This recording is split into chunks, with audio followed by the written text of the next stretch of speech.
Hello, my name is Joey Campione and I'm a student with the University of Florida.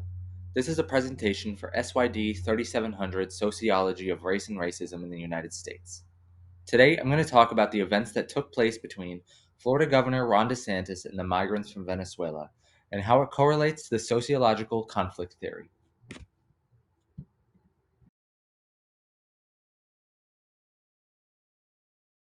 There will be four main discussion points throughout the presentation. What is the conflict theory? What happened between Governor DeSantis and the Venezuelan migrants? Why this event is problematic? And how the issue has been addressed. Let's start by defining the conflict theory.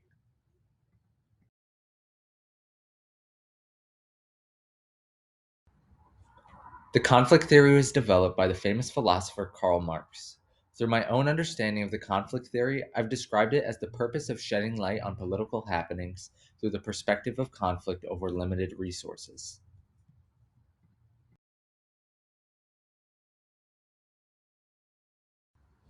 One of the factors within society that sparks conflict is competition.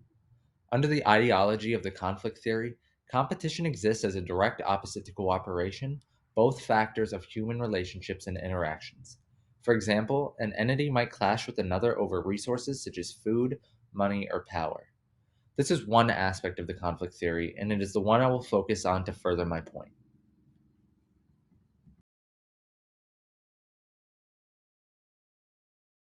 Now let's talk about what exactly happened between the migrants and DeSantis.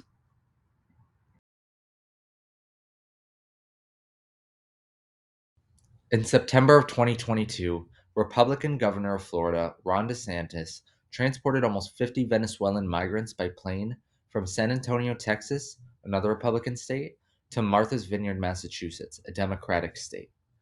This move was part of a Florida based program created in protest of Democratic President Joe Biden and his policies over immigration.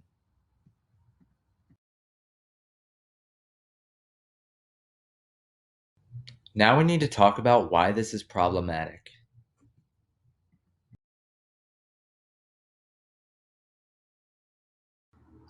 From my perspective, I believe this issue falls under the conflict theory. I think that this event occurred in direct competition with the nation's Democratic President Joe Biden and the Democratic state of Massachusetts in their respective policies.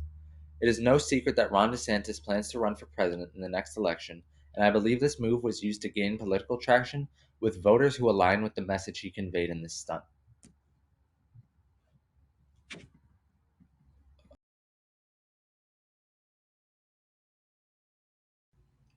Let's connect this back to the people who were truly affected by this program by DeSantis, the Venezuelan migrants.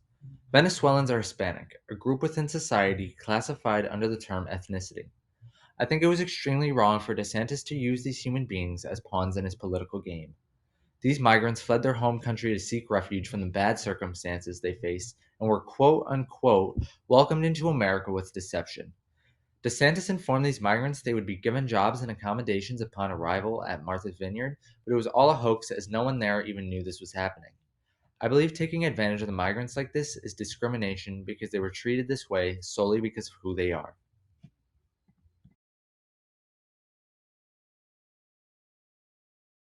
Finally, let's discuss how the problem is being handled.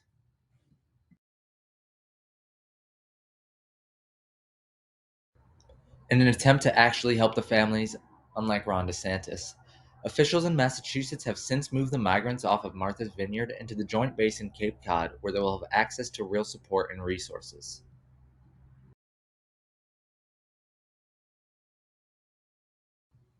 At this time, it's unknown whether or not DeSantis will face repercussions over his actions, but lawsuits have been set forth against him. There's no further news at this moment.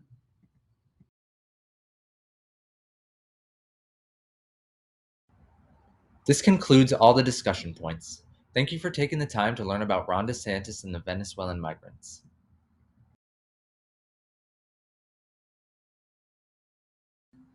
Here you'll find the resources from which I got my information. I appreciate you watching my presentation and hope you have a good one.